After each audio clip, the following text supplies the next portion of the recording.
Within just a few hours of the release of the Senate GOP's newest version of health care reform, the bill is already in jeopardy.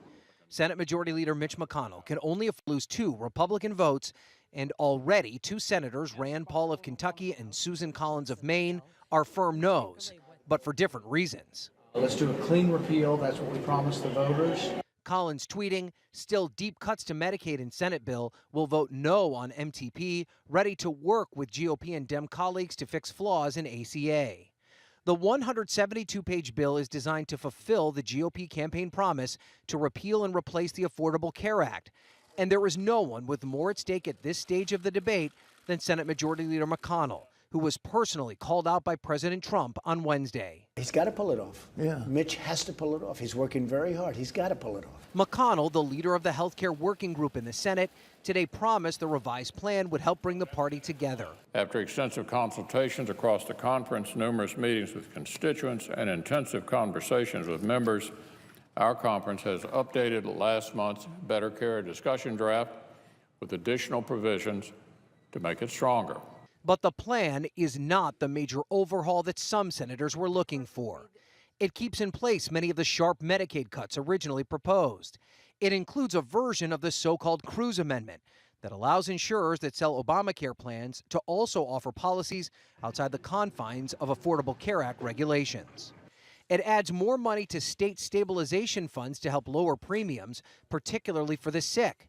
The bill also avoids repealing Obamacare taxes for wealthy Americans, a reversal from the previous GOP plan, and it boosts funding to combat the opioid crisis. While the mood coming out of an all-GOP senators' closed-door meeting was positive, there are still concerns that the bill doesn't go far enough. It's worse.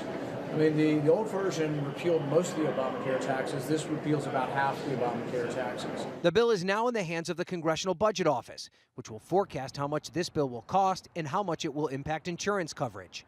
The first vote, a critical step to allow debate on the bill, could come as soon as Tuesday, and even undecided senators like Tom Tillis of North Carolina are asking their colleagues to allow that vote to go through. I'm willing to take a position that we should debate it. We should get on the bill. We should consider amendments. But right now, Senate leaders have a lot of work to do to get the 50 votes they need.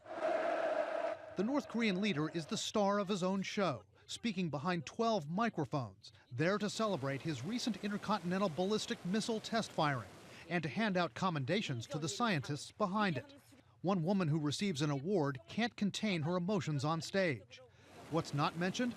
That Kim's missile test may have fallen short on re-entry, at least according to South Korean intelligence. Analysts say this public awards ceremony was designed to project success to his people and to send a message.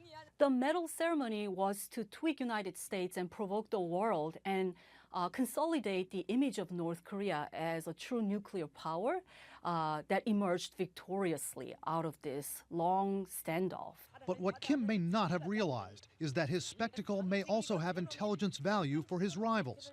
Analyst Michael Madden, who consults with intelligence agencies about North Korean leaders, tells CNN this man receiving an award is Ri Pyong-chol, a former Air Force general. And right behind him, Kim Jong-sik, an accomplished rocket scientist.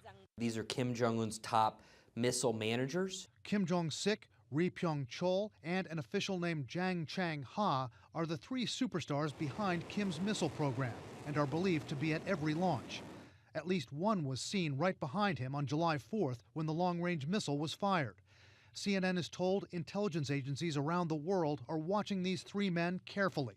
Their body language and behavior toward Kim are different from other North Korean elites. They share hugs, smiles, and cigarettes with their vicious boss and enjoy privileges not given to most North Koreans. These are gentlemen that live in basically a whole floor of an apartment high-rise. They have domestic staff, their families, family members get to go to elite schools. They have the top health care. Analysts say this ceremony also shows how these scientists are Kim's key to threatening the West. It's significant to note that those were the scientists who accompanied Kim Jong-un when he visited his father's tomb recently. And he used to rely heavily on military leaders to support his regime. And now his power bases seem to have shifted to scientists who enabled the success of missiles launched. A change of scenery for President Trump on a whirlwind trip to Paris. Yet no escape from the Russia cloud hanging over the White House. At a press conference today alongside French President Emmanuel Macron, Mr. Trump offering a vigorous defense of his oldest son. I have a son who's a great young man. He's a fine person. He took a meeting with a lawyer from Russia. It lasted for a very short period, and nothing came of the meeting. That meeting between Donald Trump Jr. and Russian lawyer Natalia Veselnitskaya, who was described in an email to Trump's eldest son as a Russian government lawyer, is now part of the investigation into whether the Trump campaign colluded with the Kremlin to interfere in the 2016 election. I think it's a meeting that most people in politics probably would have taken. But many disagree. Republicans, Democrats, and Mr. Trump's own nominee to lead the FBI say the Russian offer to help take down Hillary Clinton and aid the Trump campaign should have raised red flags. Zero happened from the meeting, and honestly, I think the press made a very big deal over something that really a lot of people would do. Never mind the press, it's Congress and the Justice Department now trying to learn more about the meeting, attended not only by the president's son, but his son-in-law Jared Kushner and campaign chairman Paul Manafort. Republicans are calling on Donald Trump Jr. and Manafort to testify next week on Capitol Hill. The deepening Russia investigation comes as the president visits Europe for the second time in less than a week. This time invited by President Macron to mark Bastille Day and the 100th anniversary of the U.S. entry into World War I. It's a necessity to work together. The two leaders pledged cooperation in today's fight against terrorism.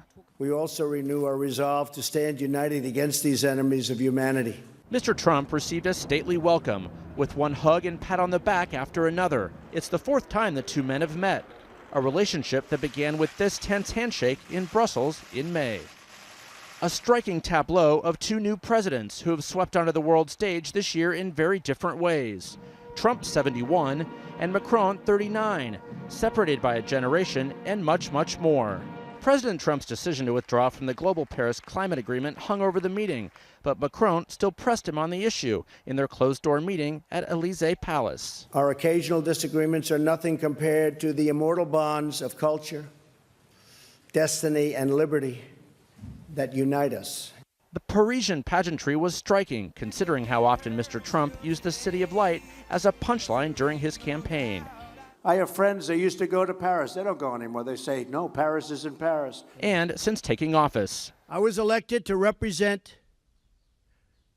the citizens of Pittsburgh, not Paris. Yet he sung a far different tune today, flattering Paris and the new French president, whom he once rooted against. I really have a feeling that you're going to have a very, very peaceful and beautiful Paris. And I'm coming back. You better do a good job, please.